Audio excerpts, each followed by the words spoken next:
There was a tweet from John Rentoul, who's a political commentator. He said that in his tweets, Peter Kellner has done a crunching of those YouGov numbers on tactical voting and referring to the fact that how it actually would turn out if people were to tactically vote. Now, numbers show this. So the YouGov MRP poll has reform at 311 seats, Conservatives at 45, Labour 144, Lib Dems on 78, SNP on 37, Greens on 7, and Plaid Cymru on 6, the Welsh Nationalists, which will be +1. Greens will remain on 7 on that. This is based on tactical voting from the actual MRP poll.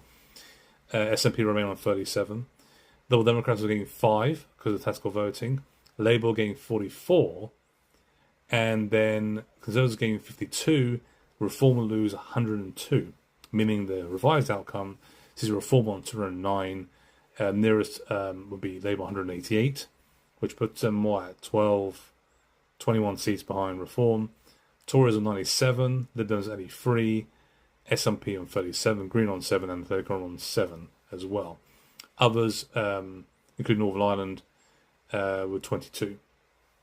So I look at that and say, yeah, that's actually possible. That's very possible. That could actually happen. That's providing that all people tactically vote. That's how that'll turn out. If every person who's looking at this and based on stopping Reform was to tactically vote. So a proportion will not have to do this, of course, and some of them will. So the question is, how much is that going to shift the numbers? Now, of course, the election's not for petition in a couple of years. Farage thinks it's quite soon. I understand why he says that. But there's so many things that can happen, and I don't think most people are looking to tactically vote this time around. I think they'll just stay at home and say, you know what, we can see what happens with Farage for one term, we can kick him out afterwards. If things go doolally, as the phrase goes. So I would not look too much into this. It's actually a good tweet, I think, to give people an idea of what could happen. But because we're not sure about the mindset of people, the economic conditions are not great at the moment.